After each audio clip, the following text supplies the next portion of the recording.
अगर teacher preach कर रहा हो तो साथ साथ मुझे हाथ खड़ा मुझे, जैसे मैं बोल रही हूँ तो आप लिख सकते, कितने नहीं कर सकते, इस तरह लिखना। इस तरह मेरे 5 टॉपिक नहीं पूरे, मुझे आज 5 अनुमान पढ़ा, क्योंकि अगर इसको स्लो लेके चलेंगे तो हमारा 6 महीने में सेमेस्टर कंप्लीट नहीं होगा। तो मैं वो टीचर की तरह नहीं करना चाहती जो शुरू चाहे स्लो स्लो थे एंड चेंजिंग बजाई बोले एक्सीडेंट हो, इतना फिर बच्चे पे बर्डन और सारी चीजें वो नहीं। तो हम पूरा इसको अपने टाइम से अगर लेके चलेंगे तो बहुत हमें मजा आएगा, वेरी स्मूथली याद कर पाएंगे, असाइनमेंट तैयार कर पाएंगे, टेस्ट अच्छा होगा। तो ठीक है, चलें जी, अभी मैं पढ़ूंगी आपके लिए, अब आप ध्यान से सुने और साथ साथ मुझे जवाब दें। नंबर 2 है, जैसे मैंने ये ऊपर नंबर 1 लिखा, नंबर 2 है खुदा का कलाम दुनियावी जरिया है, वो मौजूद है और दुनिया में अपना काम कर रहा है। खुदा का कलाम क्या है? नंबर 1 दुनियावी जरिया है, और नंबर 2 वो मौजूद है और दुनिया में अपना काम, मतलब इस दुनिया में हमारे लिए एक जरिया है खुदा तक एक पहुंचने का, उसको जानने का, उसके मकसद को जानने का। हितों को समझ आ रही है? तो खुदा का कलाम क्या है? एक हमारे लिए एक दुनियावी जरिया उस तक रसाई करने के लिए। वो मौजूद है और दुनिया में क्या कर रहा है? अपना काम कर रहा है। अब जिस तरह से ये मैंने नंबरिंग की है, ये वाला, ये नंबर जो अलिफ और बे है। अलिफ क्या है कि वो बजाते खुद इस दुनिया का हिस्सा नहीं। खुदा का कलाम जो है वो इस दुनिया का हिस्सा नहीं। बार बार आप बोलोगे तो आपको याद रहेगा, खुदा का कलाम इस दुनिया का हिस्सा नहीं है, मगर वो अपने कलाम के वसीले इस दुनिया में काम कर रहे हैं। खुदा कहाँ से आई? उसने कहा मैं ऊपर से आया, मैं दुनिया का नहीं हूँ, मेरी बादशाही भी दुनिया की नहीं है। ये दुनिया तो उसने हमारे लिए बनाई, हमारे लिए ये दुनिया उसने हमारे लिए बनाई। उसका कलाम इस दुनिया का हिस्सा नहीं है, बल्कि ये दुनिया उसके कलाम के डिलीवर करने से बनी। समझ आ रही है? समझ आ रही है? तो खुदा का कलाम इस दुनिया का हिस्सा नहीं, इसीलिए इसमें दुनिया की मिलावट नहीं हो सकती, मगर वो अपने कलाम के वसीला से इस दुनिया में काम कर रहा है। एक बहन गैर कौम से आई और आके मास्टर के पास आई, उस मास्टर ने उसको नया हितनामा दिया कि आप सिस्टर ये पढ़े, और थोड़े दिन, 1 हफ्ते बाद वो पढ़ के आई और कहती मास्टर पढ़ लिया, कुछ और दो, है ना? तो वो मास्टर कहने लगे ये कोई आम सी किताब नहीं है जो ये पढ़ लिए तो मैं कुछ और दूं। ये जिंदा खुदा का जिंदा कलाम है, ना तो ये बदल में ना ये खत्म हो सकता है, ये जितना पढ़ोगे गहरा होगा, इसके अलावा कुछ है कि मैं और क्या दूं? तो ये दुनिया का हिस्सा नहीं है कलाम, लेकिन ये इस दुनिया में काम कर रहा है खुदा। इसी कलाम के वसीले खुदा इस दुनिया में अपना काम कर रहा है। दोनों को समझ आ रही है? ओके, अब आगे जो नेक्स्ट है, नेक्स्ट लिखा है खुदा अपने कलाम के जरिए हम पर जाहिर होता है। सारे रेफरेंस हमको पढ़ने हैं। तो अब पहला जो हवाला है, अपनी बाइबल को खोलो, पहला सैमुएल उसका 3 की 21। पहला सैमुएल 3 की 21।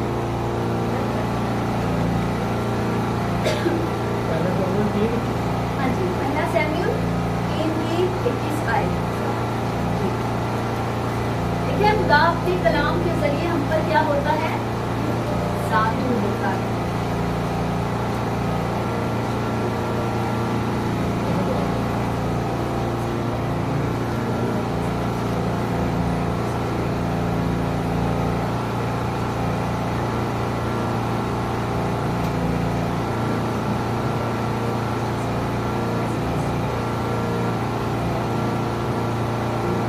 खुदा अपने कलाम के जरिए हम पर क्या होता है? जाहिर होता है। उसके लिए हम निकालेंगे पहला सैमुएल 3 की 21। सब निकाल चुके, फिर हम पढ़ेंगे, ये हम सीख रहे हैं 3 बाब की 21वीं आयत।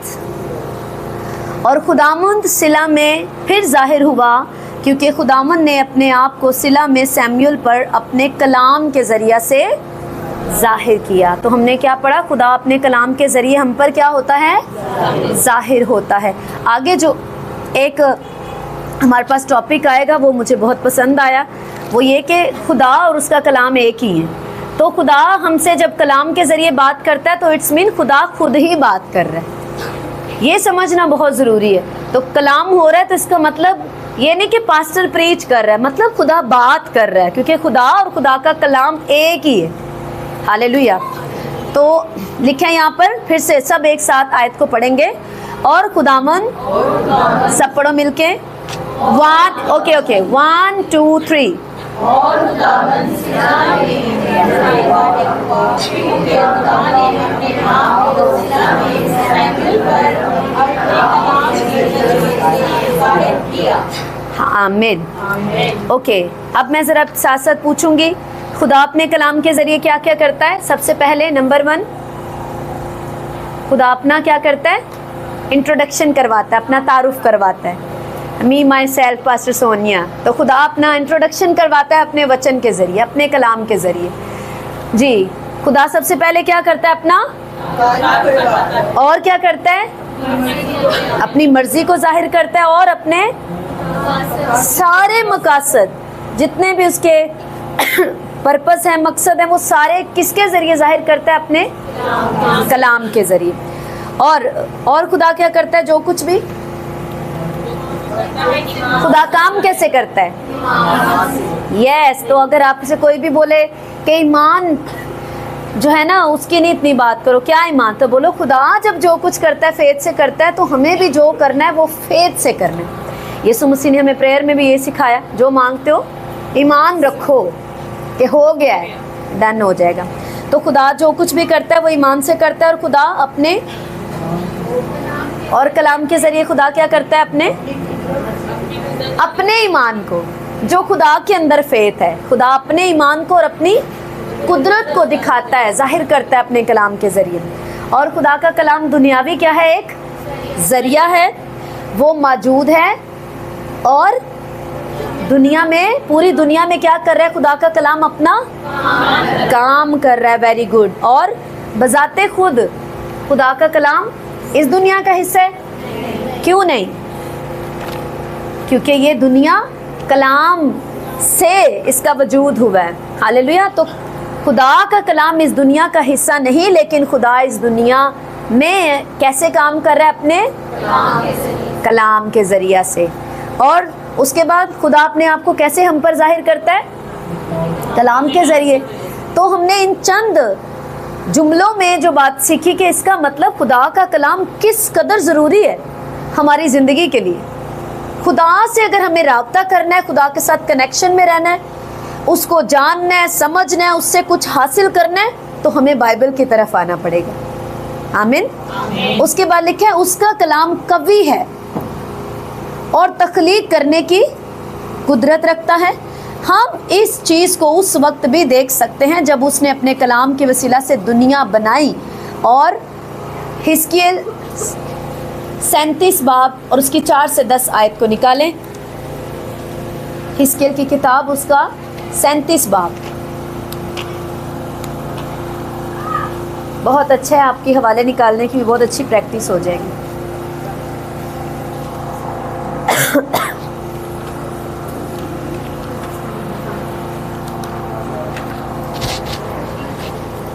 थर्टी 37 गिनती सीखो भाई, उर्दू में भी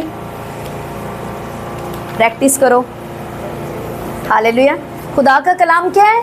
कवि है, पावरफुल है। खुदा का कलाम क्या है? खुदा का कलाम कवि है, बहुत पावरफुल है।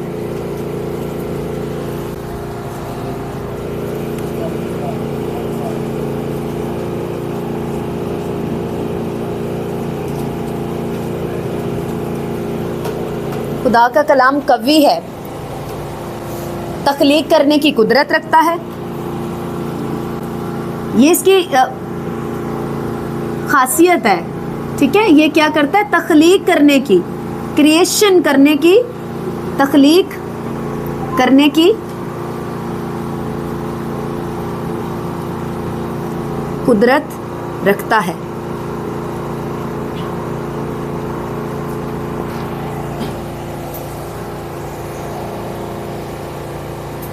उसका सबूत जो है वो हमें कहाँ मिल रहा है?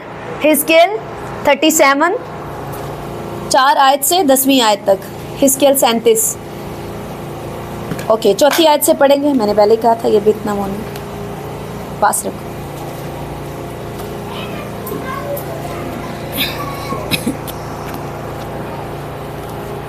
चौथी आयत से, फिर उसने मुझे फरमाया। सब निकाल चुके हैं? हाथ दिखाओ। Very good. ओके, सब अपनी फिंगर रखो साथ साथ, आपने उस फोकस के साथ पढ़ना है उसको। फिर उसने मुझे फरमाया, तू इन हड्डियों पर नबूवत कर और इनसे कह, ऐ सूखी हड्डियों, खुदावंद का कलाम सुनो। खुदावंद खुदा इन हड्डियों को यूं फरमाता है कि मैं तुम्हारे अंदर रूह डालूंगा और तुम जिंदा हो जाओगी। हमने पढ़ा खुदा का कलाम क्या है? कवि है और क्या करने की कुदरत रखता है? तख्लीक करने की कुदरत रखता है। और तुम पर नसें फैलाऊंगा और गोश्त चढ़ाऊंगा और तुमको चमड़ा पहनाऊंगा और तुम में दम फूंकूंगा और तुम जिंदा होगी और जानोगी कि मैं खुदावंद हूँ। बस मैंने हुक्म के मुताबिक नबूवत की। कौन कह रहा है ये? हिस्कियल नबी कह रहा है बस मैंने हुक्म के मुताबिक जो मुझे कमांड हुई नबूवत की। और जब मैं नबूवत कर रहा था तो एक शोर हुआ और देख जलजला आया और हड्डियां आपस में मिल गईं, हर एक हड्डी अपनी हड्डी से। और मैंने निगाह की तो क्या देखता हूँ कि नसें और गोश्त उन पर चढ़ आए और उन पर चमड़े की पोशिश हो गई, पर उनमें दम ना था। तब उसने मुझे फरमाया कि नबूवत कर, तू हवा से नबूवत कर ए आदमजाद, और हवा से कह। क्या कर? कह। जैसे खुदा ने रोशनी से कहा, अंधेरे से कहा कि रोशनी हो जाए। और क्या कर आए आदमजाद, और हवा से कह, खुदावन खुदा यूं फरमाता है कि ए दम तो चारों तरफ से आ और इन मकतूलों पर फूंक के जिंदा हो जाएं। बस मैंने हुक्म के मुताबिक नबूवत की और उनमें दम आया और वो जिंदा होकर अपने पांव पर खड़ी हुई, एक निहायत बड़ा लश्कर। आमीन। तो ये हवाला इस बात का क्या है? सबूत है कि खुदा का कलाम बहुत पावरफुल है, कवि है और तख्लीक करने की कुदरत रखता है। जैसे यहाँ पर हड्डियाँ थी और जब कलाम बोला गया, कहते हैं खुदा के कहने के मुताबिक मैंने फरमाया, कमांड की मैंने, और क्या हुआ? हड्डियाँ आपस में जुड़ने लगी। आप अभी के लिए रेफरेंस नोट कर लो सारे, फिर बुक कॉपी हो जाएगी ना तो फिर पढ़ना, लेकिन अभी नोट कर लो, घर जाके आप इनको रीड करेंगे। ओके, उसके बाद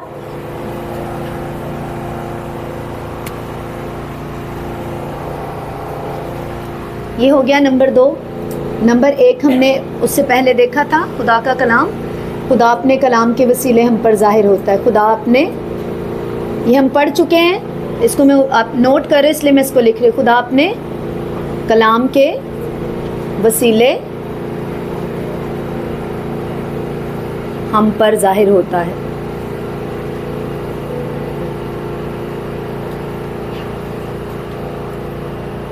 होता है।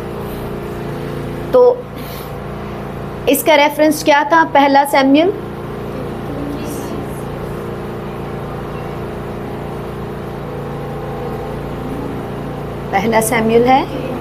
3:21। ओके, जब भी इस तरह होता है, जब वो जो ऊपर होता है वो बाब होता है और नीचे आयत होती है, और जब इस तरह होता है तो जो पहले लिखा होता है वो बाब होता है और बाद में आयत होती है। और अगर इस तरह आगे लेके जाना हो तो अगर 33 तक, तो मतलब 21 से 33 आयत तक, तो हमारे पास सिर्फ 21 आयत है।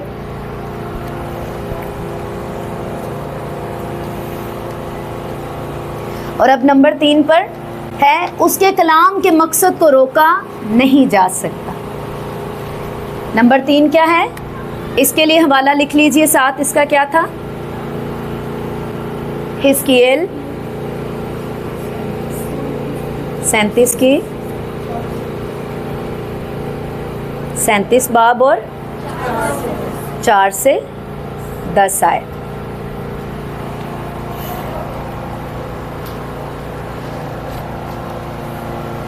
नंबर 3, उसके कलाम के मकसद को रोका नहीं जा सकता। तो आप लिख लीजिए, खुदा के कलाम के मकसद को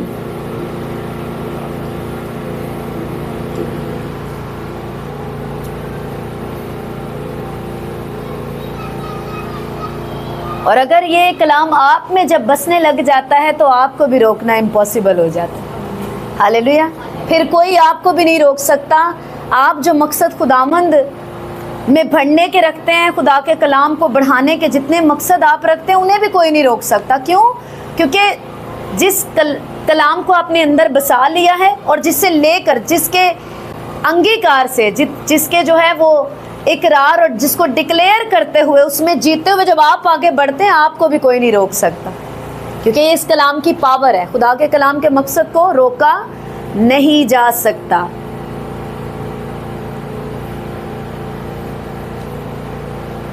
क्यों मैंने कहा आपको भी फिर कोई नहीं क्यों रोक सकता?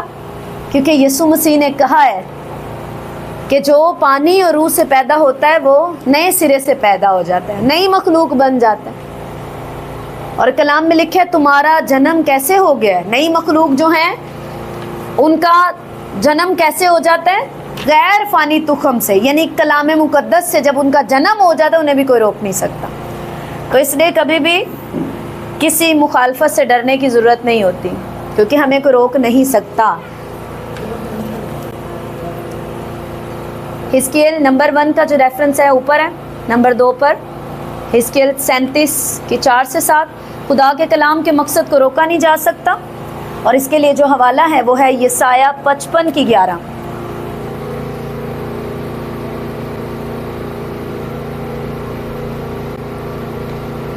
(55) 11 लिखने के बाद इसको निकालेंगे।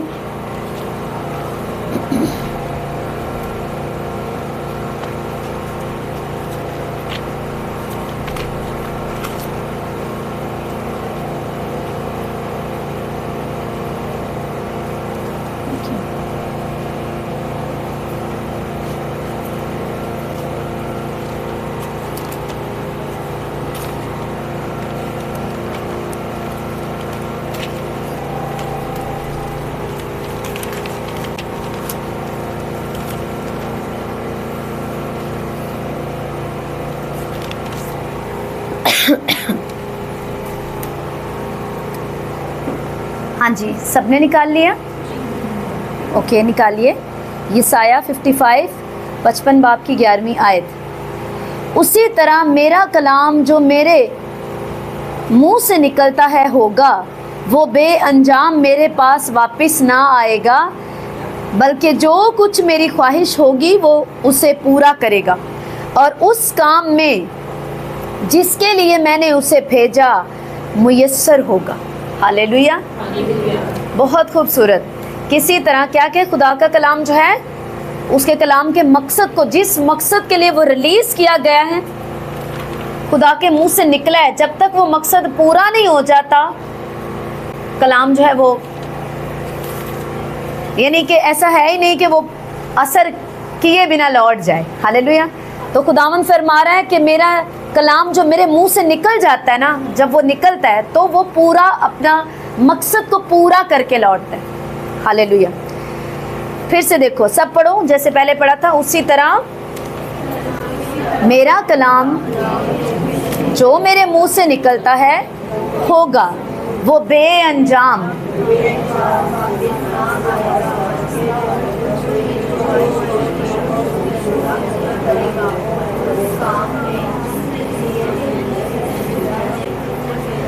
आमीन। इसी बात को यीशु मसीह ने नए अहदनामे में रिवाइज किया, इसको फिर से रिपीट किया और बताया कि आसमान और ज़मीन टल जाएं, ये आसान सी बात है, लेकिन मेरे मुंह से निकला हुआ कलाम टल जाए, पूरा ना हो, ऐसा हो नहीं सकता। आमीन। ओके, नंबर बे, खुदा के कलाम पर मुकम्मल इन्हिसार किया जा सकता है, टोटली डिपेंड किया जा सकता है, बिना डाउट के खुदा के कलाम पर पूरी तरह से डिपेंड किया जा सकता है। उसके लिए ओके, ये हो गया, इसको रब करें। उसका कलाम उसके मुस्तकिल वादे को जाहिर करता है। यसाया 40 की 8 निकाल लें। सारे रेफरेंस नोट करें। इनको आपने बार बार इनको रीड करना है, पढ़ना है, और उसके बाद इनको समझने के लिए खुदावन से हिकमत को मांगना है। जब आप इन्हें समझ जाएंगे तो मेरा ईमान है कि और भी बेहतर तौर पर आप खुदा के कलाम का ऑनर जो है वो आप में बढ़ेगा कि उसका कलाम कितना पावरफुल है। इट्स मीन मैं इसके बिना नहीं चल सकता और मुझे लाइफ को इसके बिना इमेजिन नहीं करना। यसाया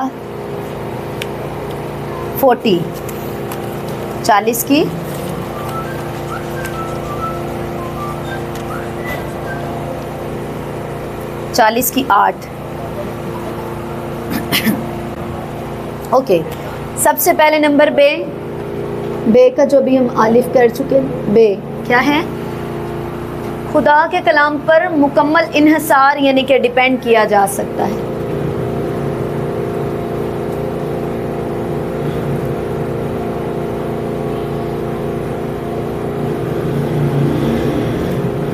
कलाम पर मुकम्मल पूरी तरह से बेफिक्र होकर पूरे फेथ के साथ, चाहे हालात कुछ भी हो, मुझे कुछ उसके लिए प्रूव दिख रहा है नहीं दिख रहा, कुछ भी हो, लेकिन मैं खुदा का कलाम ऐसा कवि है, पावरफुल है, तख्लीक का काम करता है, ये एक वाहिद सोर्स है जिसके ज़रिए मैं खुदा में बना रह सकता हूँ, खुदा को जान सकता हूँ। तो मैं फुली डिपेंड होकर खुदा के कलाम पर भरोसा कर सकता हूँ कि जो वो कह रहा है ऐसा होगा। हालेलुया। क्योंकि एक तो उसका कलाम असर किए बिना नहीं लौटता, दूसरा उसने कुछ है नहीं पर वो कह रहा है, इट्स मीन वो तख्लीक कर सकता है तो तख्लीक हो जाएगा। तो मैं फुली डिपेंड कर सकता हूँ उसके कलाम पर।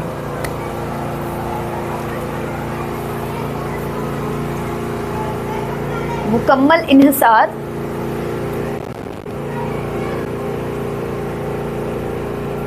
किया जा सकता है, वो इस काबिल है, किया जा सकता है।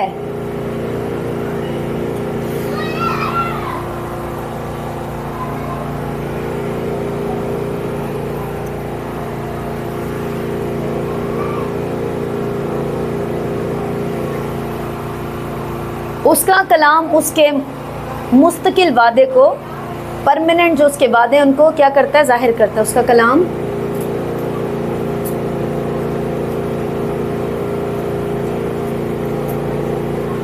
उसके मुस्तकिल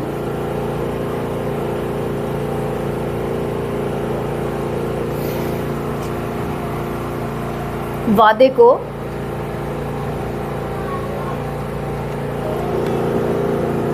जाहिर करता है।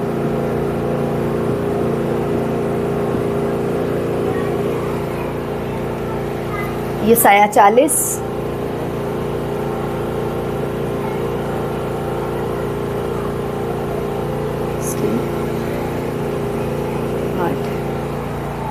ये 400 मत समझ लेना,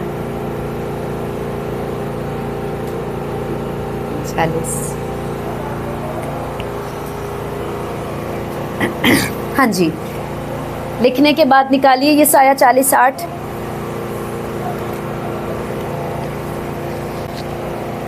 हाँ, घास मुरझाती है, फूल कुमलाता है, पर हमारे खुदा का कलाम अब तक कायम है। आमीन। आमीन। इसीलिए उस पर फुली डिपेंड किया जा सकता है, क्योंकि हम चले जाएंगे इस दुनिया को छोड़ के, जो कुछ यहाँ पर है वो मिट सकता है, कायनात ख़त्म हो जाए, आसमान टल जाए, ज़मीन टल जाए, कोई रहे या ना दौलत ना कोई और खुशी, वो दिल की जो इनर जो ज़रूरतें हैं उसे खुदा का कलाम ही पूरा करता है, क्योंकि हम उसी से बने। हालेलुया। जो कि किसी भी और तरीके से हासिल नहीं किया जा सकता। ओके जी, अब इसके लिए जो 3 हवाले हैं उन्हें हम साथ साथ निकालेंगे। इसको रब कर दिया जाए जल्दी से।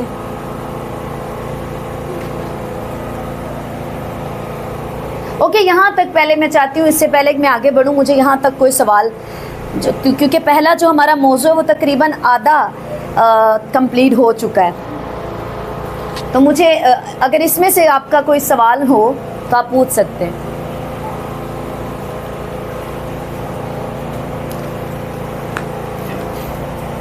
सवाल नहीं है मतलब आप सीख ही नहीं रहे।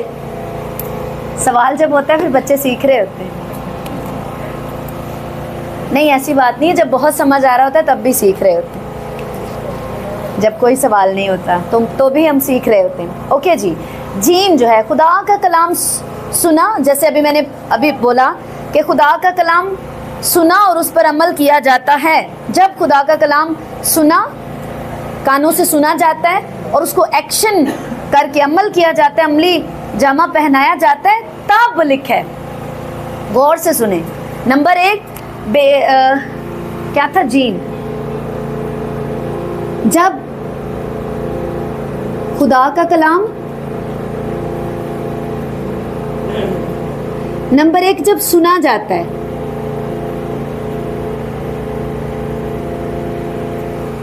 और दूसरी बात, सुनने के बाद जब इस पर अमल किया जाता है, तो आगे एक लफ्ज लिखे तो ये दिल की गहराइयों की पोशीदा जो सीक्रेट ज़रूरतें हैं उन्हें पूरा करता है।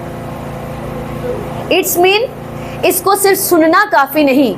अगर मैं चाहता हूँ मेरे अंदर का वो जो खला है, जो अंदर का एक अधूरापन है, अगर वो जाए, तो उसके लिए मुझे सुनने के बाद इस पर अमल भी करना पड़ेगा, तब जाकर मेरे दिल के अंदर की जो पोशीदा नीड है, ज़रूरतें हैं, वो पूरी हो जाएंगी। वो क्या है कि मुझे पीस मिल जाएगा, हकीकी खुशी मेरे अंदर आ जाएगी। बाहर चाहे तूफ़ान है, अंदर से मैं इत्मीनान में। जैसे कि कश्ती के अंदर जब तूफ़ान आया, खुदावंद यीशु मसीह शागिर्दों के साथ थे, तो सब घबरा रहे हैं सिवाय जीसस क्राइस्ट के। पीस है क्योंकि वचन कलाम उनके अंदर था। जीसस क्राइस्ट के अलावा सब परेशान है, घबराए हुए था। जब ये बात हम समझ जाते हैं तो फिर और ज़रिए, शॉर्टकट और ये चीज़ें हम ढूंढते ही नहीं। हाँ जी, आगे बढ़ेंगे। अब इनके लिए जो रेफरेंस है, नंबर 1 पे जो हवाला है वो है इस्तिश्ना की किताब,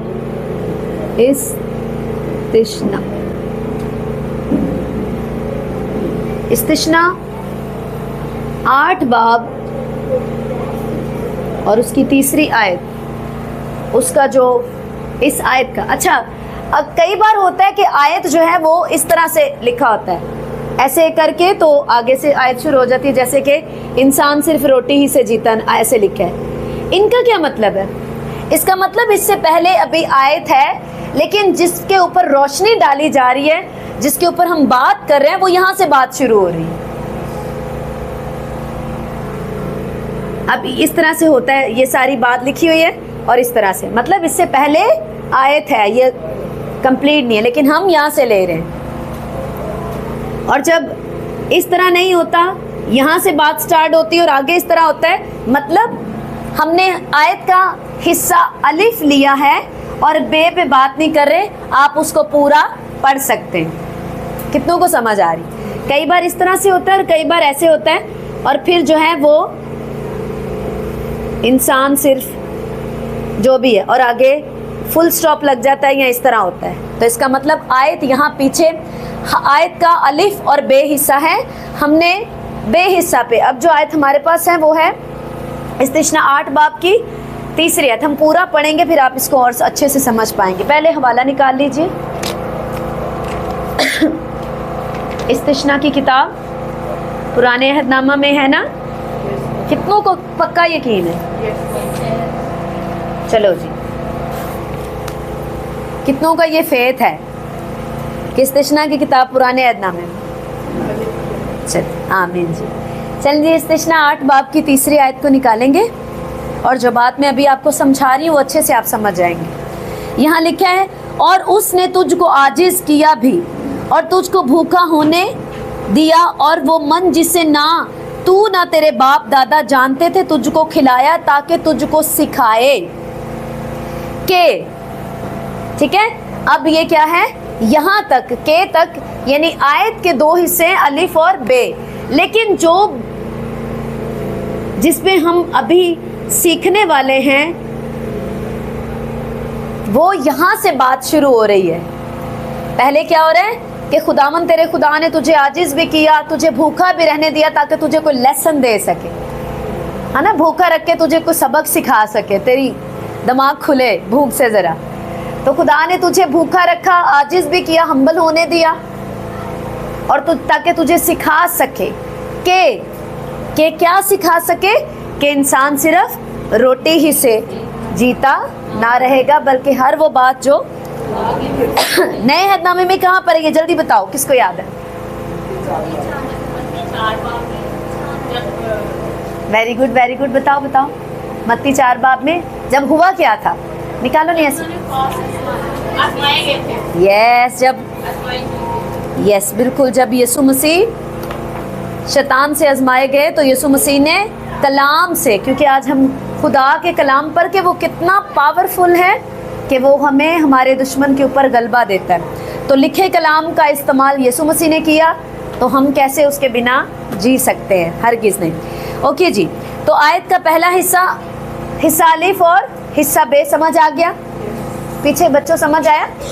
ठीक है। कई बार हम आधी आयत को यूज़ करते तो इसका मतलब ये नहीं कि वो एक कलाम काट देता, इस तरह की बातों में नहीं पढ़ना।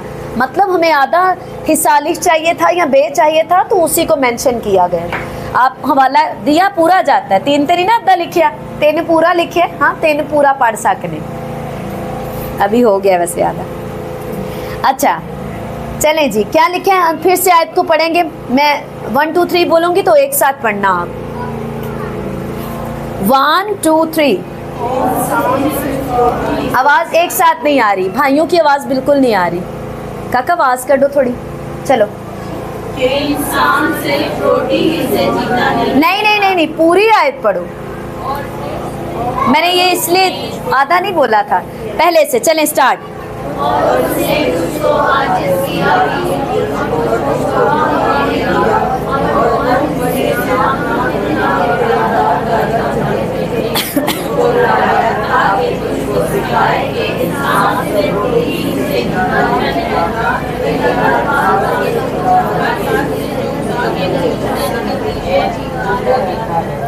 सबने आगे पीछे पढ़ा है, चलो पढ़ तो लिया सबने कि हर, अब जो हमारी आयत जो हिस्सा बे है वो क्या है कि इंसान सिर्फ रोटी ही से जीता नहीं रहता बल्कि हर बात से जो खुदावंद के मुंह से निकलती है वो जीता रहता है। लाइए मिस्टर दे दो बस,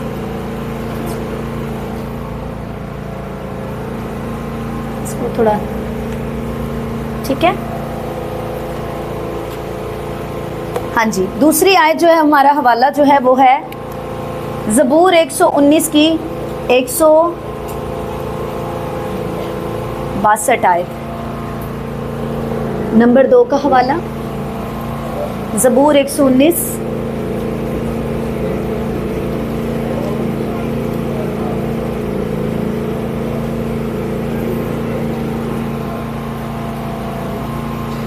162।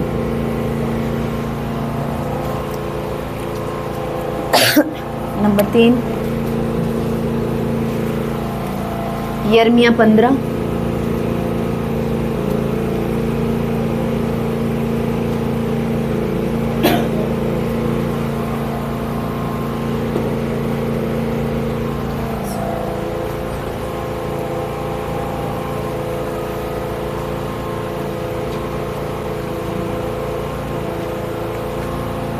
ये जीम है, नीचे दाल।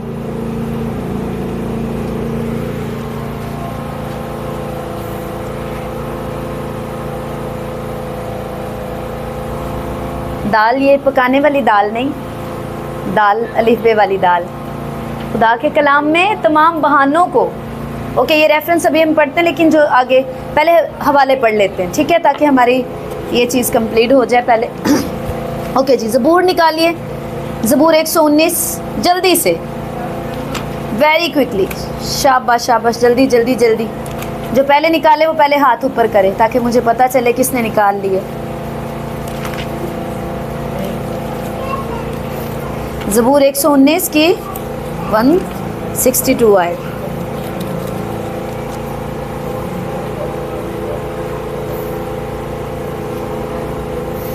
मैं सब चलें जी, आप ऊंची आवाज में और एक आवाज में, 1 2 3।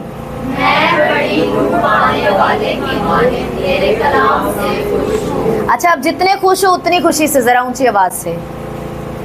मैं बड़ी रूह पाने वाले की मानिंद तेरे कलाम से खुश हूँ। आमीन। ओके, नेक्स्ट यिर्मयाह 15 की 16 जल्दी से निकालो।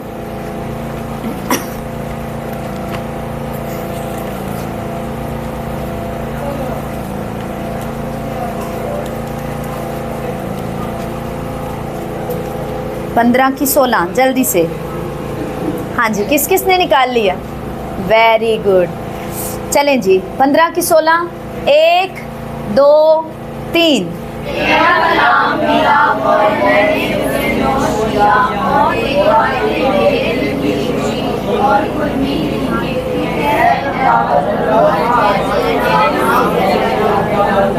मैं क्या करता हूँ? तेरे नाम से कहलाता हूँ।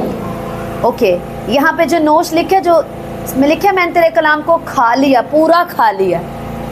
उसको जैसे एक भूखे को खाना मिलता है और वो उसे शिद्दत की एक तड़प के साथ, एक अलग ही फीलिंग्स के साथ खाता है। कहता है तेरा कलाम मिला और मैं उसे खा गया और तेरी बातें मेरे दिल की खुशी और खुरमी थी, क्योंकि ऐ खुदावंद रब्बुल फाज मैं तेरे नाम से कहलाता हूँ। दाऊद भी क्या, ये यिर्मयाह लिख रहा है और दाऊद क्या कहता है? मैं ऐसे खुश हूँ जैसे मुझे कोई ख़जाना मिल गया। बड़ी लूट, जिसको बड़ा ख़जाना मिल जाए, जितना वो खुश होता है उसी तरह मैं तेरे कलाम से खुश हूँ। और इस तिश्ना में यहोवा पिता खुद कह रहा है कि तुम लोग सिर्फ रोटी से नहीं ज़िंदा रहोगे, बल्कि तुम्हारे ज़िंदा रहने का मकसद ये होगा कि जितनी बातें, जो कलाम मेरे मुंह से निकला तुम उसके सबब से ज़िंदा रहो। हालेलुया। तो अगर जिंदों वाली ज़िंदगी जीनी है तो हमें कलाम के साथ एक मन होना पड़ेगा, एग्री होना पड़ेगा, पूरी रूह, जान, बदन और अपनी ज़ुबान से भी। आमीन। मुझे अपने मुंह से भी इसके साथ एग्री करना पड़ेगा, ना कि सिर्फ अपने दिल में कि अंदर से मैं ईमान रखता हूँ। अपने ईमान को मुझे हर वक्त अपने मुंह पर लाना है। हाँ जी, अभी दाल खुदा के कलाम में तमाम बहानों को तर्क करने और दिल के ख्यालों और इरादों को परखने की कुदरत है। इसके लिए हवाला जो है खुदा के कलाम में क्या है? सब बहानों को दूर करने, सारी आलस को दूर करने की ताकत है। खुदा के कलाम में तमाम, मेरे पीछे बोलो, किस चीज़ को दूर करने की ताकत है? तमाम बहानों को। तो फिर मेरा नहीं ख्याल कि आज के बाद कोई बहाना रहना चाहिए। अगर तो कलाम को आप थाम लेंगे तो इसी में आज आपका हल होने जा रहा है कि सारे बहानों का हल है इसमें। कोई बंदा ये नहीं कह सकता मुझे ये था। अगर आप इस वर्ष को पकड़ लेंगे तो 2 साल आप बेस्ट स्टूडेंट की अटेंडेंस लगवाएंगे। आमीन। आमीन। क्योंकि आपने कलाम को अंदर ले लिया है, आपने उसको पकड़ लिया है, थाम लिया, आपको वो समझ आ गया कि वो कितना अनमोल है। तो बस बहाने तरक और 2 साल की सुपर जर्नी कंप्लीट। आमीन। तो खुदा के कलाम में क्या है?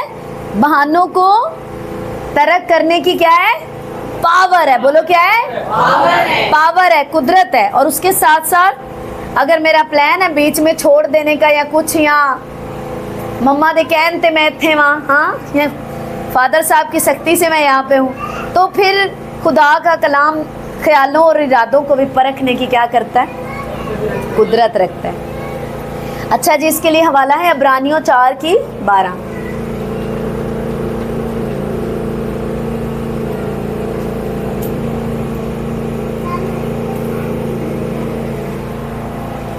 जल्दी से लिखने के बाद हवाले को निकालेंगे। और इब्रानियों जो है शायद किसी ना किसी को पुराने अहदनामे से मिल ही जाए। कहाँ है ये? नए अहदनामे में। इब्रानियों 4 बाब की कौन सी आयत है जी? 12 आयत। हाँ जी, निकालें इसको।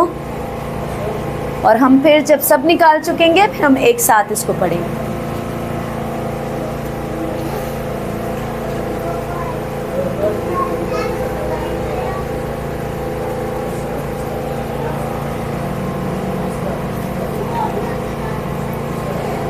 पावरफुल और आयत है और बहुत दफ़ा हम इसे सुन चुके हैं। चलें जी, सब निकाल चुके हैं? आमीन। चलें जी, 1 2 3। क्योंकि खुदा का कलाम जिंदा और मुयस्सर और हर एक 2 धारी तलवार से ज़्यादा तेज़ है और जान और रूह और बंद और गूदे को जुदा करके गुजर जाता है और दिल के ख्यालों और इरादों को जांचता है। आमीन। तो ये जो अभी हमने पढ़ा खुदा के कलाम में क्या है? बहानों को तर्क करने और दिल के ख्यालों और इरादों को परखने की कुदरत है। ओके, उसके बाद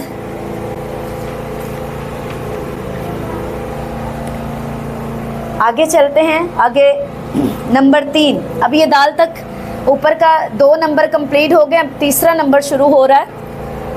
वो है खुदा हमेशा कुछ भी करने से कबल, यानी पहले अपने इरादा की बाबत बताता, ऐलान करता है। उसके लिए क्या रेफरेंस है? खुदा क्या करता है?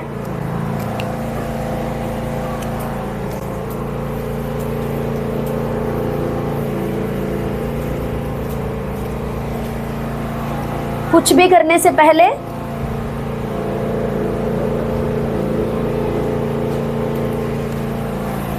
जो कुछ भी खुदा करने का प्लान करता है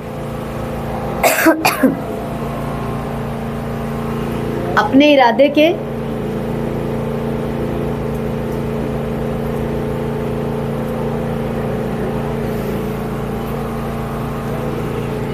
इरादा के बाबत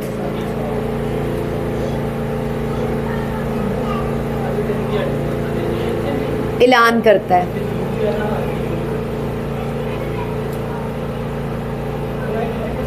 खुदा क्या करता है? अपने इरादा के बाबत ऐलान करता है कुछ भी करने से पहले।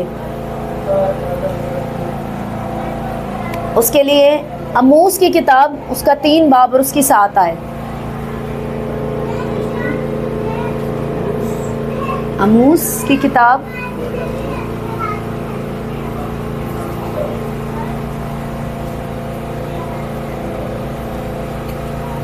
तीन बाब की 7 आयत। मैं क्यों कुछ हवाले इस तरह लिख रही हूँ और कुछ इस तरह, आप दोनों तरह से समझ जाएं कि आपको समझ आ जाए। खुदा कुछ भी करने से पहले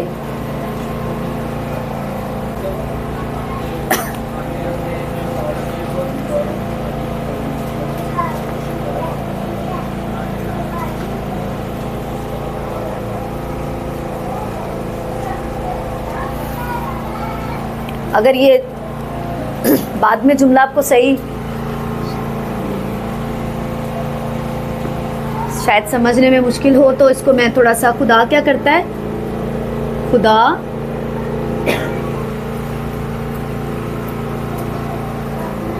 हमेशा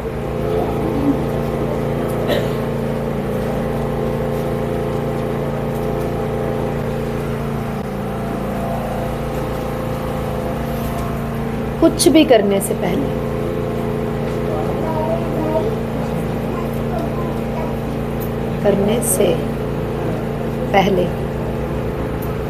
अपने इरादा के बाबत ऐलान करता है, जो कि अमूस 3 की 7 निकालेंगे रेफरेंस। हवाला 1 भी हमें नहीं छोड़ना, हमें सारे रेफरेंस पढ़ने ताकि हम कलाम को समझ भी सकें और हर चीज़ का सबूत हमें कलाम में से मिले। निकालिए अमूस की किताब। नहीं, वेरी गुड, मैं कह रही हूँ ठीक है, निकाल लिए।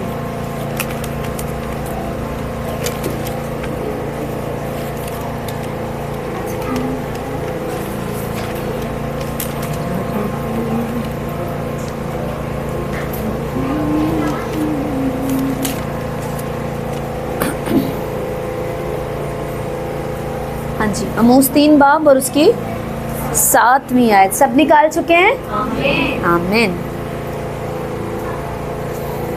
यकीनन खुदावंद खुदा कुछ नहीं करता जब तक अपना भेद अपने खिदमत गुजार नबियों पर पहले अश्कारा ना करे। खुदावंद खुदा क्या करता है? कुछ नहीं करता, वो प्लान करता है लेकिन करता कुछ नहीं तब तक जब तक अपने खिदमत गुजार नबियों को बता न ले। जैसा कि अब्राहम को खुदा ने जब सदूम और अमूरा को हलाक करने से पहले खुदावंद ने क्या कहा कि मैं इसे अब्राहम को ज़रूर बताऊंगा, इससे पहले मैं ये काम करूं तो मैं इसे अब्राहम, आगे हवाला भी है इसका, चलें वहीं पे पढ़ते हैं। अब ये जो नंबर 3 है उसका अलिफ,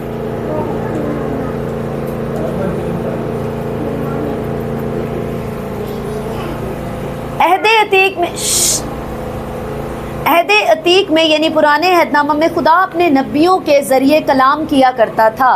अब्रानियों पहले बाब की पहली आयत,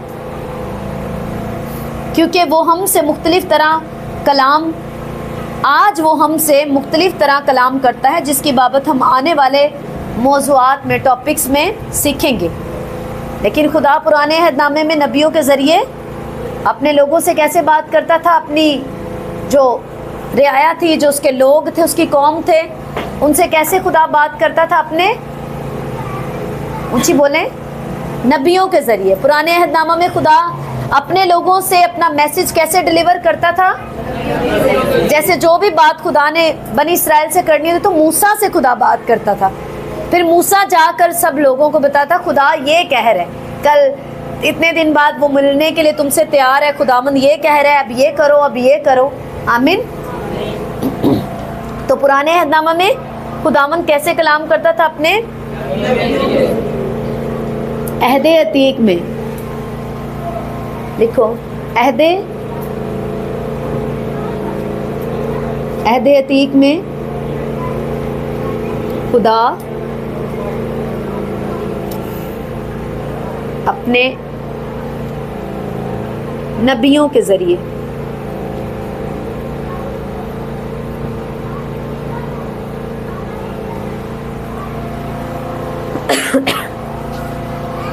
कलाम करता।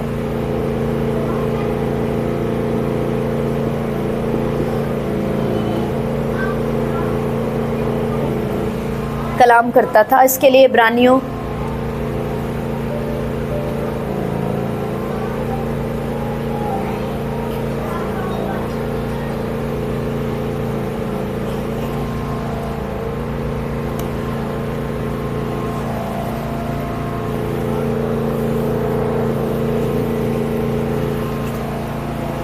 इब्रानियों 1:1 निकालेंगे जल्दी से।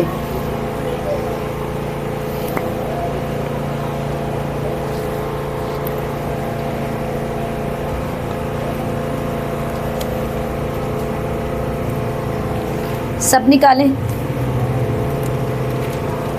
पहले बाब की पहली आयत लिखे, अगले ज़माना में खुदा ने बाप दादा से हिस्सा बा हिस्सा और तरह बतरह नबियों की मार्फत कलाम करके, ये पहली आयत है। इसीलिए मैंने कहा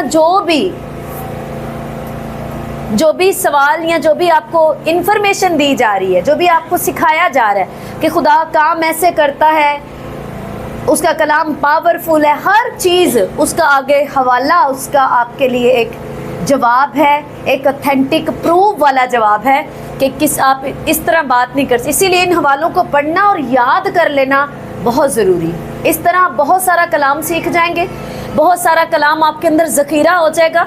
और सभी लोग याद रखना, आपसे जब वो बातचीत करते हैं या सवाल करते हैं तो उनका मकसद सीखना नहीं होता। बहुत सारे आपके साथ बहस करने के लिए या आपको ये दिखाने के लिए कि आपको कुछ नहीं मालूम, इसलिए भी सवाल करते हैं। सबका मकसद सीखना नहीं होता। तो इसीलिए आप जब इन हवालों को पढ़ेंगे, याद कर लेंगे, तो जब भी जिसके साथ आप बात करेंगे तो आप अकॉर्डिंग टू बाइबल ही बात करेंगे। तो मेरा नहीं ख्याल कि फिर आपकी बात को कोई भी झुठला सकता है। तो इब्रानियों 1:1 में लिखा है वो अपने नबियों के ज़रिए बात करता था, आज वो हमसे मुख्तलिफ तरह से बात करता है। इसको हम आगे सीखेंगे। अब इसका जो अलिफ जैसे लिखा है, अभी बे क्या है, पैदाइश पहले बाब में हम देखते हैं कि खुदा ने किसी भी चीज़ को कलाम कहे के बगैर नहीं बनाया। पढ़ें पैदाइश 1 और 3 बाब। 1 बाब की 3, 9 और 11 आयत। खुदा ने किसी चीज को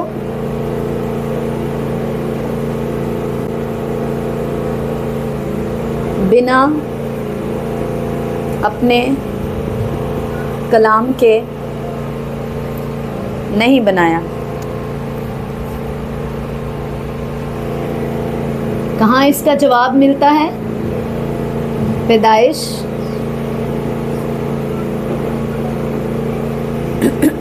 1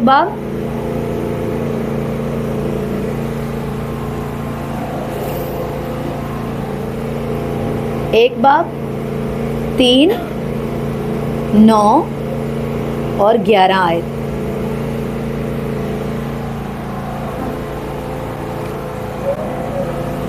हाँ जी, जल्दी से।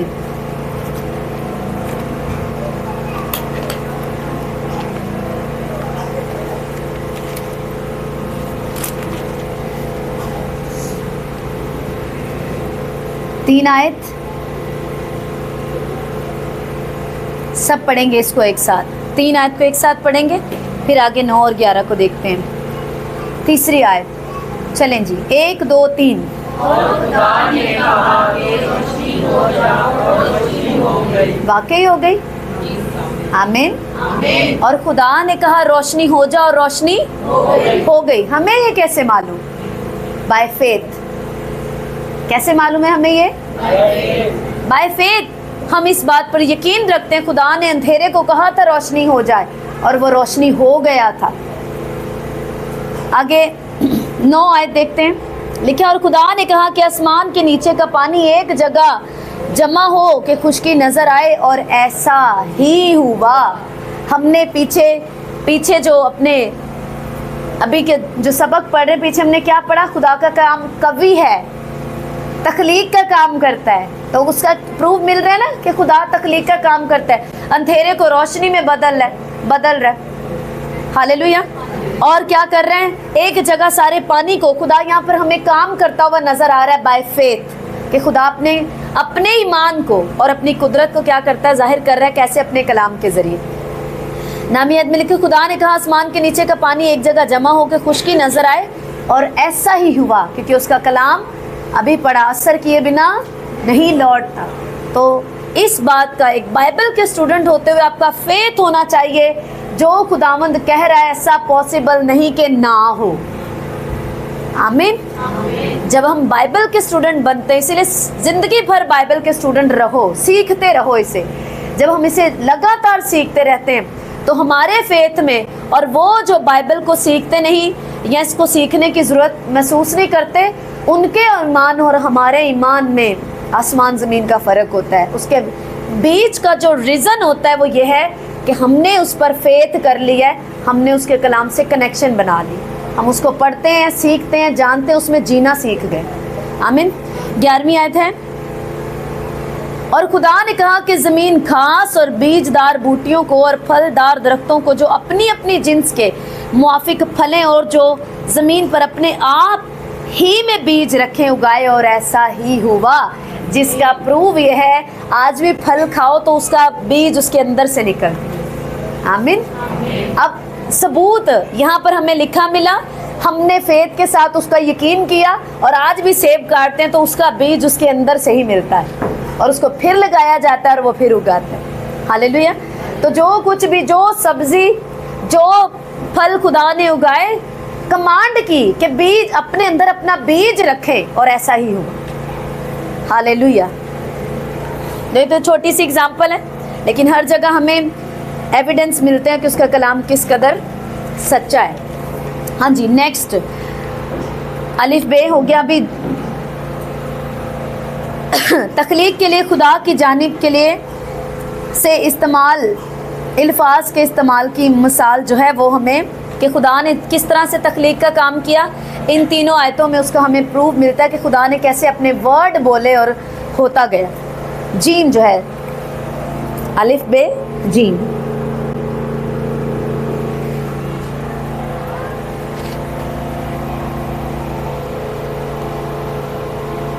दूसरा पत्रस 3 बाब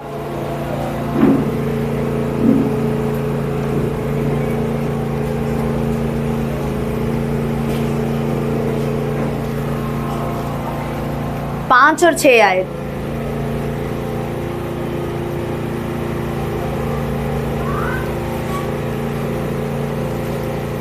पाँच और 6 आयत।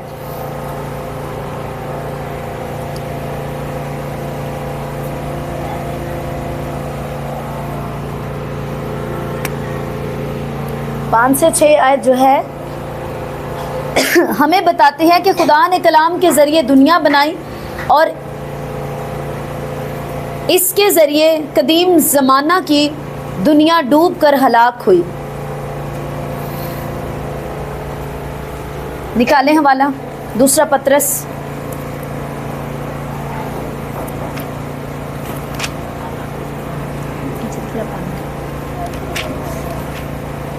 दूसरा पत्रस और उसका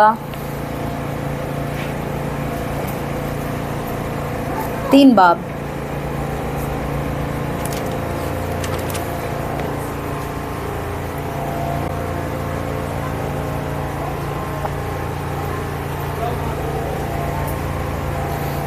पाँच से 6 आए। दूसरा पत्रस के 3 ही बाब हैं, इसके 5 से 6 आए।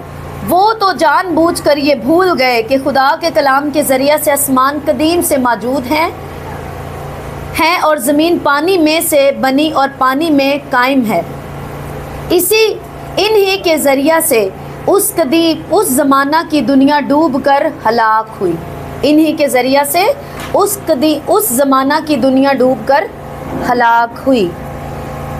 आगे दाल अलिफ बे जीम और ये दाल।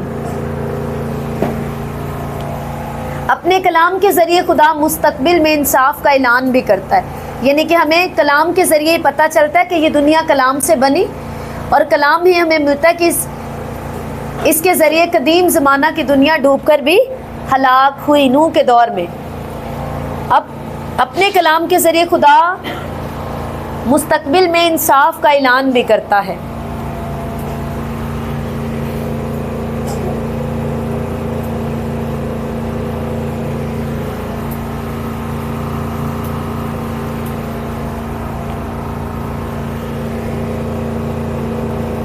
खुदा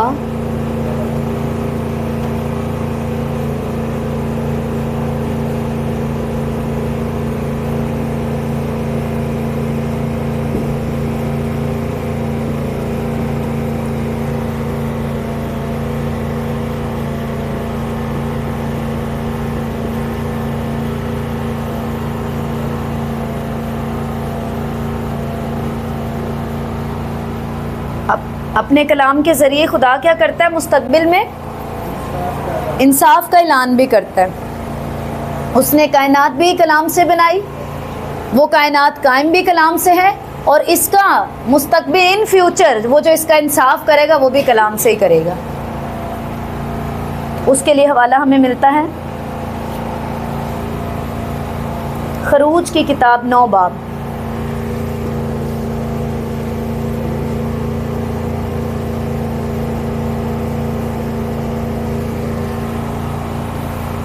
बीस से 21 आयत।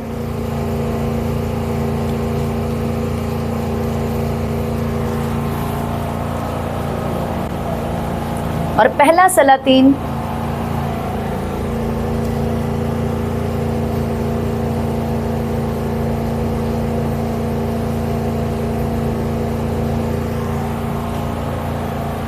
2 बाब की 27 आयत।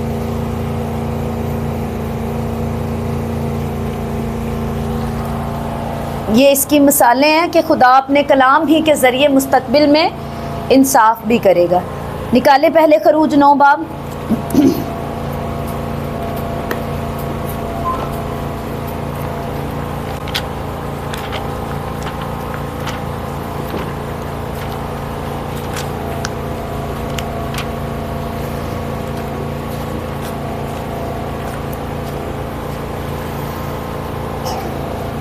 बीस और 21 आयत।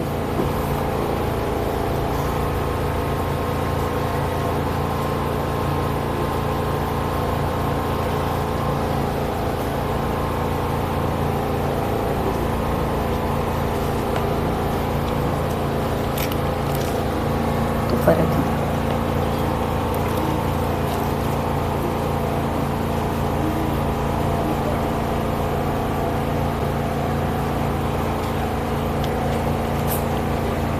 नौ बाब की 20 सूरह की। सो फ़िरौन के खादमों में जो खुदावंद के कलाम से डरता था वो अपने नौकरों और चपायों को घर में भगा ले आया। यानी कि पहले एक कलाम कर दिया गया कि ऐसा होगा, और जो उसके कलाम से डरा उसने क्या किया, वो अपने चपायों को भगाकर घर थे वो फ़िरौन के लोग, लेकिन जब यहोवा का कलाम सुना मूसा के ज़रिए तो उन्होंने क्या किया, उस कलाम को सुनकर डर गए और अपने चपायों को घर में भगा ले आए। और जिन्होंने खुदावंद के कलाम का लिहाज ना किया उन्होंने अपने नौकरों और चपायों को मैदान में रहने दिया। यानी कि उन्होंने उसके जजमेंट को देखा। फिर जिन्होंने कलाम का लिहाज नहीं किया, जिन्होंने कलाम को एक्सेप्ट कर लिया, खौफ मान के उसका यकीन कर लिया, चाहे वो मिस्री थे, चाहे फ़िरौन के लोग थे, खुदा के लोग नहीं थे, तो भी उनका भला हो गया। लेकिन जिन्होंने कलाम का लिहाज ना किया, क्या हुआ, उन पर जजमेंट आई। पहला सलातीन 2 बाब की 27 आयत।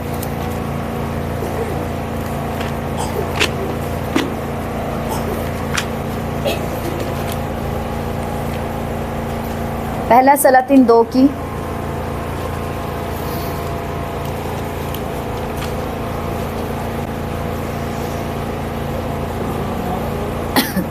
'हाँ जी, सबने निकालनी है। पहला सलातीन 2 बाब की 27 आयत। हाँ जी, सब अपनी फिंगर रखें, देखें इसको। सो सुलेमान ने अबियातर को खुदावंद के काहिन के ओहदा से बरतरफ किया ताकि वो खुदावंद के उस कौल को पूरा करे जो उसने सिला में एली के घराने के हक में कहा था। हालेलुया। तो खुदा का कलाम क्या करता है, इंसाफ का भी ऐलान करता है, जजमेंट करता है, खाते भी क्लियर करता है जो कि किसको क्या मिलना चाहिए, उसके फेथ के हिसाब से जो जैसा उस पर भरोसा करते हैं, अमल करते हैं या उसको रिजेक्ट करते हैं, उस तरह से जजमेंट भी करते हैं। हाँ जी, ये मिटाओ सारा। हाँ जी, ये तो मैंने बता दिया था ना। हमें बताती है कि खुदा ने कलाम के ज़रिए दुनिया बनाई और इसके ज़रिए से कदीम ज़माना की दुनिया डूब कर हलाक भी हुई। दुनिया बनाई भी, दुनिया बनाई इसके ज़रिए कदीम ज़माने की।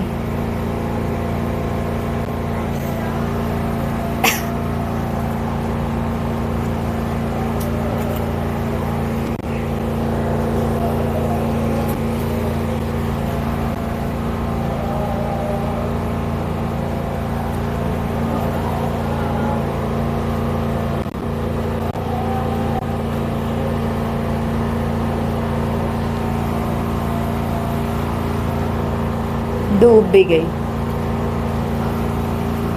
डूबकर हलाक हुई।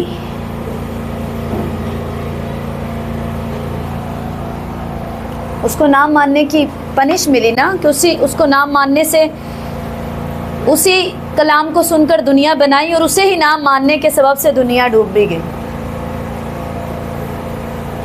तो बता के तो मैंने कहा शायद नोट कर लिया। ओके, अच्छा जी, हे तक हो गया, दाल हुआ, अभी हे करना है, ऊपर से मिटाओ सारा।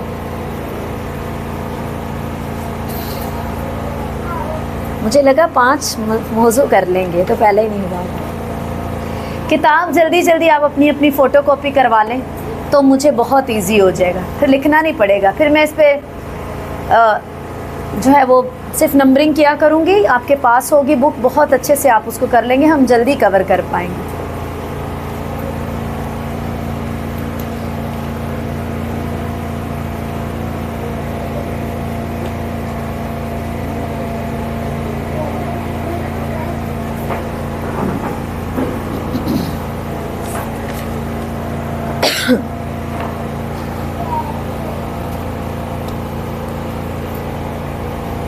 खुदा कलाम के ज़रिए खुदा अपने अहदों, वादों और बरक़ात का इजहार करता है।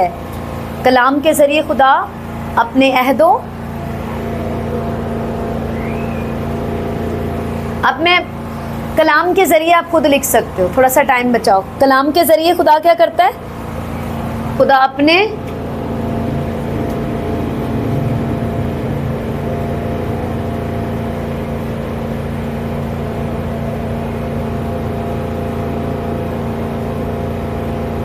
अहदों,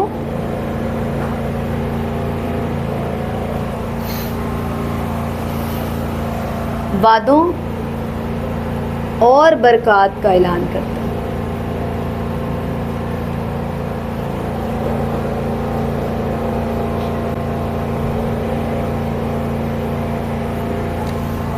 ये कहाँ मिलता है? पैदाइश की किताब 15 बाब की 1 से 4 में इसकी एग्जाम्पल्स हैं।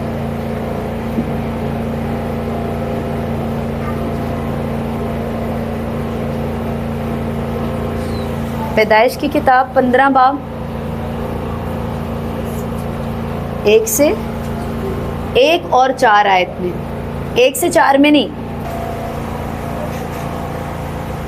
कलाम के ज़रिए खुदा क्या करता है? अपने अहदों,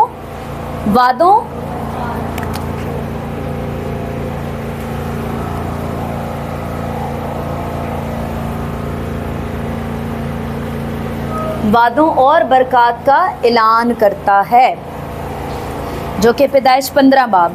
हाँ चलें जी, पुराने अहदनामे में आ जाएं दोबारा। पैदाइश 15 बाब और उसकी 1 और 4 आयत।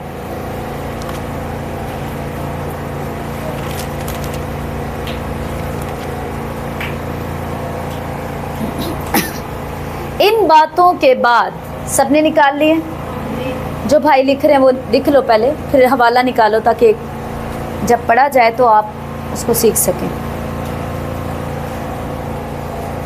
निकालो निकालो बेटा जल्दी से।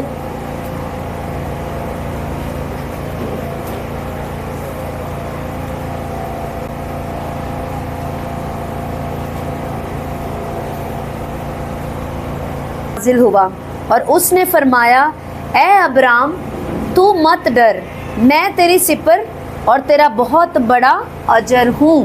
4 आयत में लिखा है, तब खुदावंद का कलाम उस पर नाजिल हुआ और उसने फरमाया, ये तेरा वारिस ना होगा बल्कि वो जो तेरे सुलभ से पैदा होगा वही तेरा वारिस होगा। खुदा अपने अहदों, वादों और बरक़ात का क्या करता है? ऐलान कैसे करता है? अपने नहीं समझ आया अभी तक? कैसे करता है? अपने कलाम के ज़रिए। Very good. आगे दाल और हे के ज़रिए। आगे लिखो,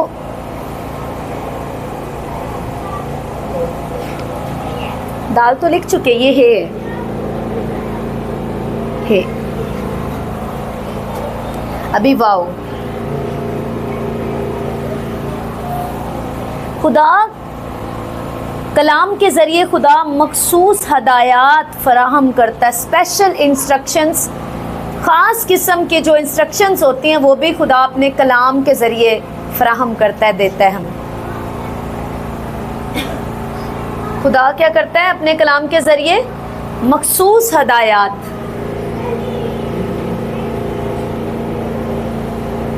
मखसूस हदायत दे फराहम करता है।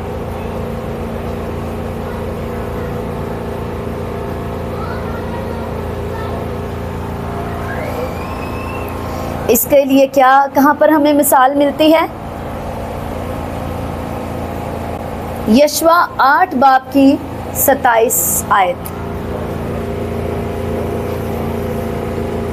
यशवा 8 बाब और उसकी 27 आयत में इसकी मिसाल मिलती है कि खुदा स्पेशल इंस्ट्रक्शंस जो है, मखसूस किस्म की हदायत जो है वो भी अपने कलाम के वसीले देता है। हाँ जी, पहले निकाल लें यशवा 8 बाब 27 आयत को, फिर हम आगे चलेंगे।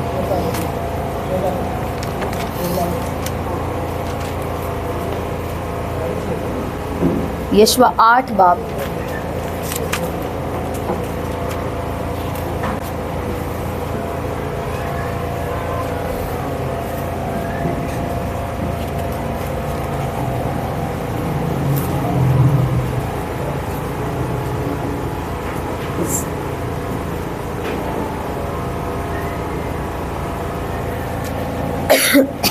यशवा की किताब निकालिए सबने 8 बाब और उसकी 27 आयत।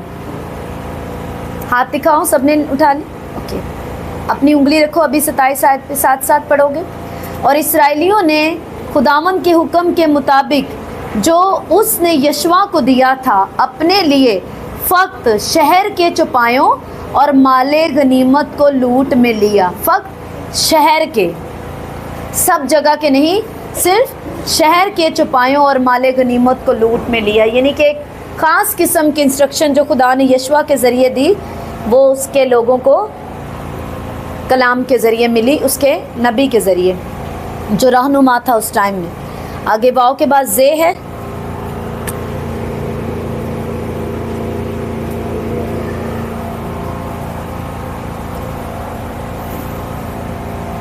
जो कोई भी काम करने से पहले, ओके, खुदा कोई भी काम करने से पहले हमें उससे आगाह करता है ताकि जब उसकी तकमील हो तो हम जान लें कि ये उसी का काम था। आमीन। प्रोफेसी जो हम सुनते हैं कि खुदा कोई भी काम करने से पहले, जैसे उसने कहा कंवारी हामला होगी, देखो एक कंवारी हामला होगी, तो 750-800 साल पहले यशायाह नबी के वसीले ये फरमा दिया। और जब सच में 750-800 साल बाद एक इसराइल में कंवारी हामला हुई तो फेथ बढ़ा कि खुदा ने पहले से कहा था ऐसा होगा। तो खुदा कुछ भी जो क्या कोई भी काम जब करने से पहले क्या करता है, पहले बता देता है ताकि जब वो काम हो जाए। यीशु मसीह ने क्या कहा, मैंने तुम्हें पहले ही बता दिए ताकि जब हो जाए तो तुम्हें यकीन आ जाए, ताकि तुम मेरा यकीन करो। आमीन। कोई भी काम करने से पहले क्या करता है, खुदा उसे आगाह कर देता है ताकि जब उसकी तकमील हो जाए तो हम जान लें कि ये उसी का काम था। यशायाह 48 की 3 से 5 पढ़े, ये इसकी एग्जाम्पल है।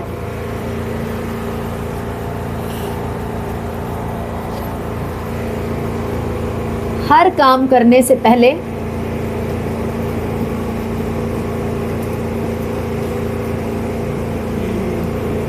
आगाह करता है। खुदा लिख लो इसके साथ ताकि जुमला और खूबसूरत और पूरा हो जाए। खुदा हर काम करने से पहले आगाह करता है ताकि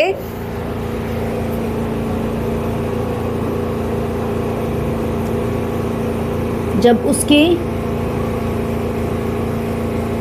तकमील हो जाए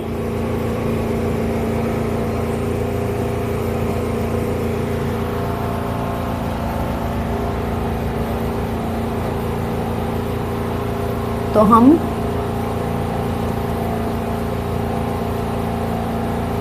जान लें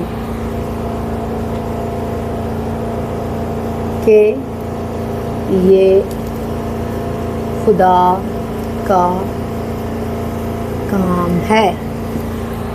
इसकी मिसाल कहाँ है? यशायाह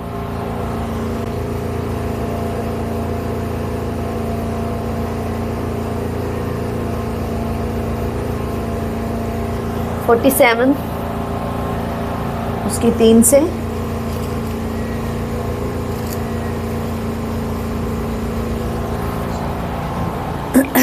3 से 5। 47 नहीं 48 है,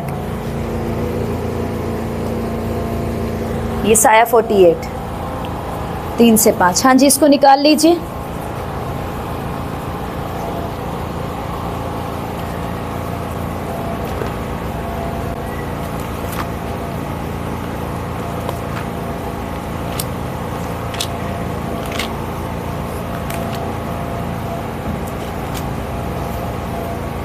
यशायाह 48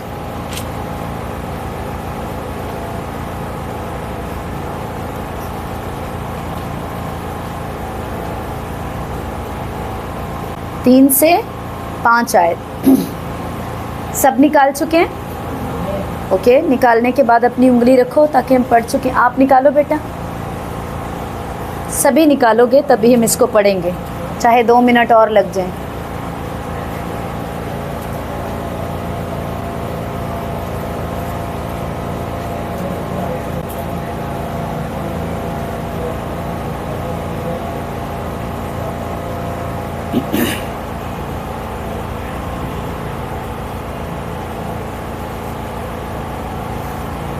जिबिक्स जल्दी हवाला निकालो, आराम से मत करो, जब तुम निकालोगे तभी पढ़ेंगे।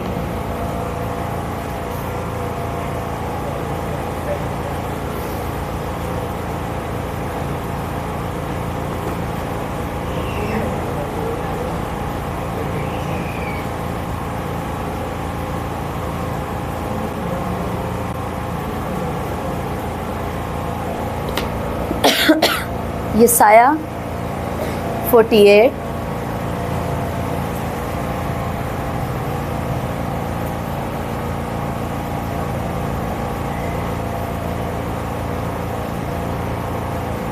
जिबिक सब ने हाथ उठा लिए हैं तुम्हारे लिए दुआ करने की। यसाया 48 उसकी 3 से 5। मैंने कदीम से होने वाली बातों की खबर दी है, हाँ वो मेरे मुंह से निकली, मैंने उनको जाहिर किया, मैं नागहान उनको अमल में लाया और वो वकू में आई। चूँकि मैं जानता था कि तू ज़िद्दी है और तेरी गर्दन का पट्टा लोहे का है और तेरी पेशानी पीतल की है, इसलिए मैंने कदीम ही से ये बातें तुझे कह सुनाई और उनके वाक़या होने से पेशतर तुझ पर जाहिर कर दिया, ताकि ताना हो कि तू कहे मेरे बुत ने ये काम किया और मेरे खोदे हुए सनम ने मेरी ढाली हुई मूरत ने ये बातें फरमाई। आमीन। खुदावंद कहते हैं इससे पहले कि वो चीज़ें, वो वाक़या तुम्हें रूनुमा होते नजर आए, मैंने पहले से उनके बारे में बात कर दी। बाद में तुम ये ना कहो, क्योंकि उस टाइम में इस्राएली लोग बुतों को मानने लग गए थे, तो उसने कहा कि तुम ये ना गलत फहमी में पढ़ो कि हमारे खोदे हुए बुतों ने ये काम किए, तो इसीलिए मैंने पहले से कह दिया ताकि जब वो हों तो तुम्हें यकीन हो कि ये मैंने किए। तो यही बात कि खुदा हर काम करने से पहले आगाह करता है, ताकि जब उसकी तकमील हो जाए, वो काम पूरा हो जाए, तो हम जान जाएं कि ये खुदा ने किया है। ओके, अभी रब कर दो सारा। अब इसका चौथा पॉइंट है और उसके बाद हमारा एक मौजू कंप्लीट होगी। चौथा है, खुदा हमारे साथ बुनियादी तौर पर अपने कलाम के ज़रिए गुफ्तगू करता है। बेसिकली बाइबल जब हम पढ़ते हैं तो खुदा हमारे साथ क्या कर रहा होता है? बात कर रहा होता है। इसीलिए बहुत से लोगों की आदत होती है, वो बस चाहते हैं मैं खुदा को सुना लूँ जाके। ये सच है कि उसी ने कहा है अपने दिल का हाल मेरे आगे खोल कर बयान कर दे। मुझे सब बातें एक दोस्त की तरह, एक अपने बाप की तरह हमें उससे बातें करनी है, उसको बतानी है, लेकिन एक फर्जंद की तरह सुननी भी है। वो ये भी कहता है मेरे बेटे मेरी बातों पर कान लगा। हम चाहते हैं पिता तू कान लगा, मेरी बातों को सुन है खुदा। वो कहता है मैं मेरे बेटे तू भी सुन, तू भी मेरी बातों की तरफ कान लगा। हालेलुया। जैसे मेरे कान तेरी दुआ पर लगे रहते हैं, वैसे तू भी अपने कान मेरी बातों पर लगा। तो खुदा हमारे साथ बुनियादी तौर पर अपने कलाम के ज़रिए क्या कर रहा होता है? बात कर रहा होता है। आगे हम सीखेंगे बाइबल मुक़द्दस को किस तरह से पढ़ना है, इसके मुताबिक हम सीखेंगे अपने टॉपिक के मुताबिक। तो ये आपको समझना है कि जब आप बाइबल पढ़ें तो तसल्ली से पढ़ें, जानने की कोशिश करें कि इस आयत में खुदा मुझसे क्या कह रहा है। और ये तब होगा जब आप उसको पर्सनली लेंगे कि खुदा मुझसे ही बात कर रहे हैं। हो सकता है हमने किसी को माफ़ ना किया हो और हमें ऐसा हवाला नज़र आ जाए जिसमें खुदावंद माफ़ करने की बात कर रहा है, तो इट्स मीन कि खुदा मुझसे बात कर रहा है और मैं गौर करूं, शायद मैंने किसी को माफ़ नहीं किया तो खुदा मुझसे बात कर रहा है कि मैं उसको माफ़ कर दूं। तो उसे पर्सनली लेना है। खुदा हमारे साथ बुनियादी तौर पर अपने कलाम के ज़रिए गुफ्तगू करता है। खुदा अपने कलाम के ज़रिए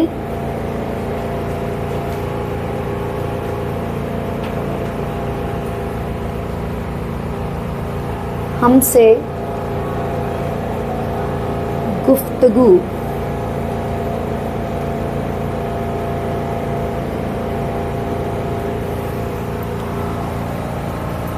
करता है।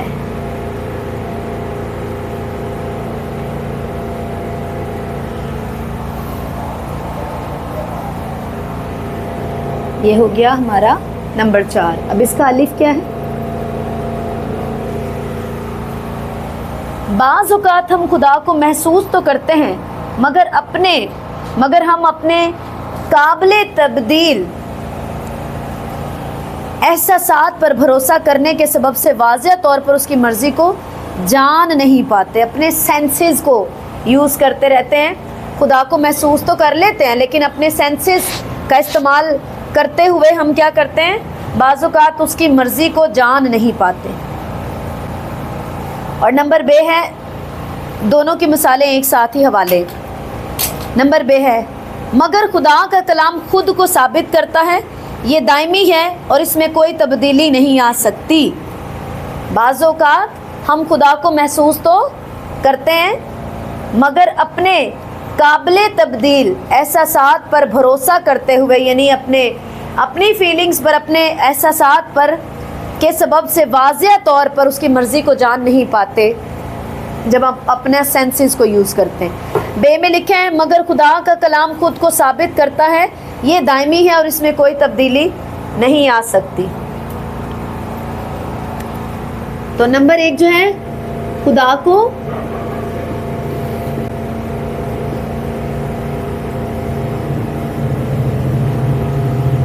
महसूस तो करते हैं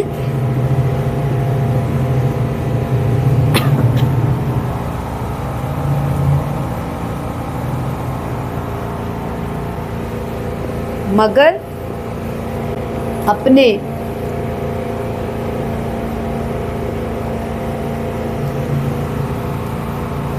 काबिले तब्दील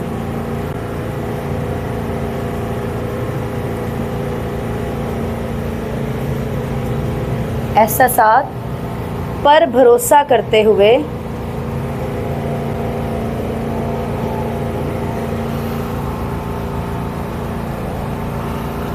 भरोसा करने के सबब से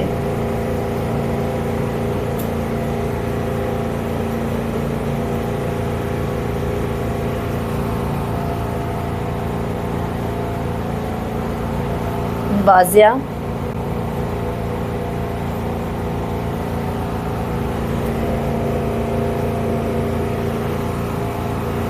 तौर पर उसकी मर्ज़ी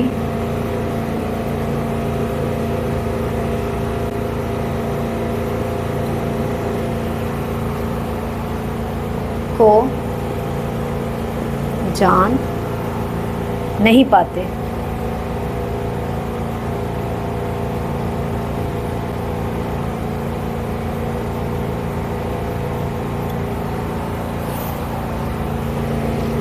बे, दोनों के हवाले एक साथ दिए हुए हैं, मगर खुदा का कलाम खुद को साबित करता है।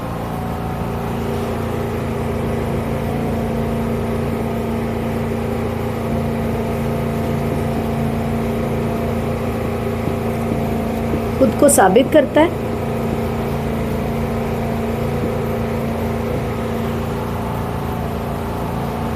ये दायमी है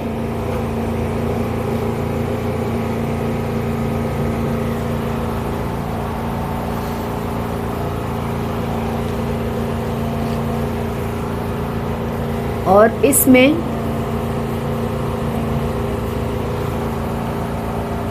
कोई तब्दीली नहीं आ सकती।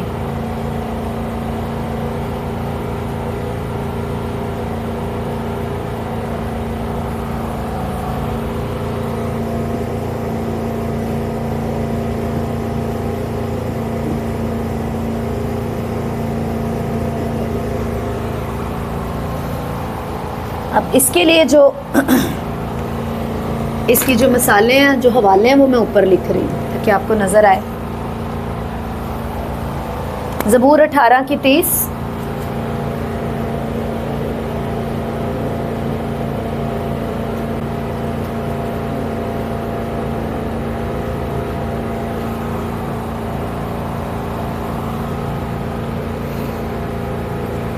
और ज़बूर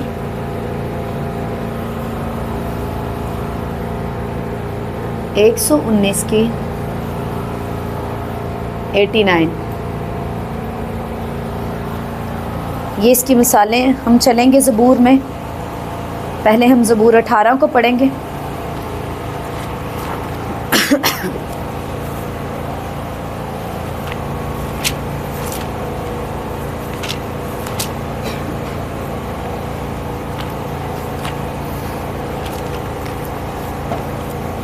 ये आज के हमारे टॉपिक के आखिरी हवाला जाते हैं, आप इनको निकाल लें जल्दी से।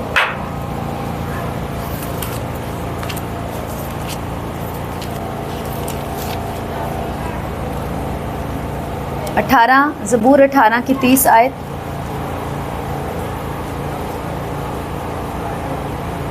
लेकिन खुदा की राह कामिल है। खुदा का कलाम खुद को क्या करता है जी? साबित करता है। ये दायमी है और इसमें कोई तब्दीली नहीं आ सकती। उसकी मिसालें कहाँ मिलती हैं हम बाइबल मुकद्दस में? लेकिन खुदा की राह, ज़बूर 18 की 30।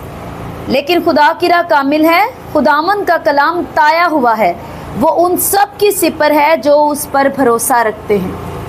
ये बहुत गहरी बात है। वो सिपर किसकी? उसी की जो उस पर भरोसा रखता है। ये पावरफुल है, ये ताया हुआ है, असर किए बिना नहीं लौटता।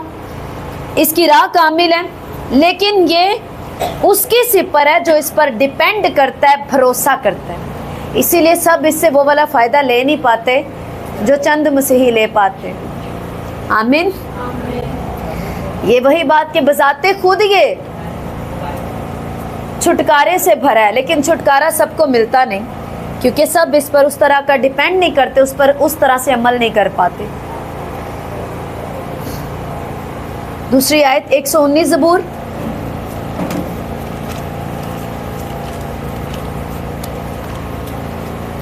और उसकी 89 वर्स।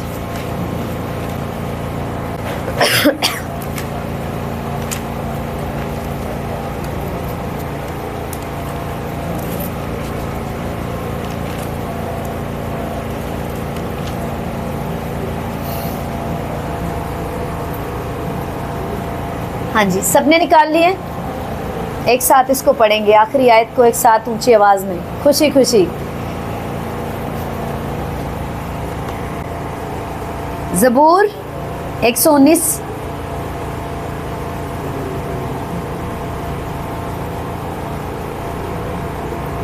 मिल गया?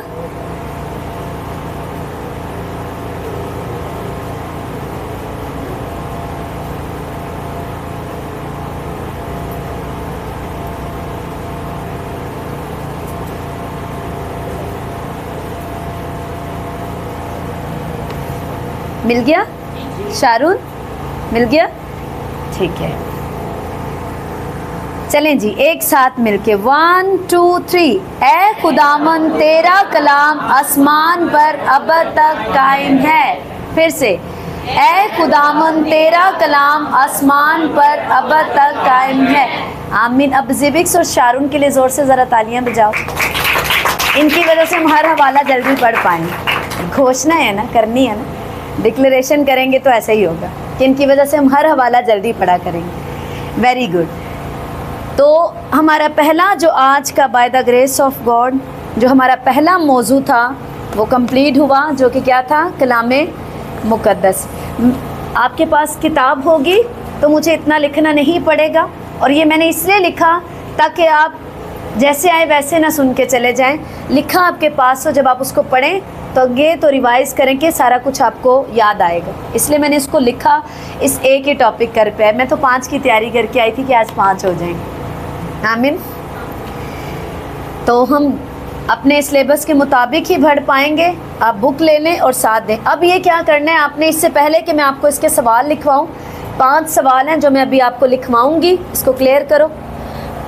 आप उनके जवाब लिख के लें। अब आप क्या करेंगे, कल जो है वो आप सभी बच्चे परसों की क्लास से पहले कल में थोड़ा कंफर्ट से, थोड़ा नहीं बिल्कुल ही कंफर्ट से बाहर आना पड़ेगा।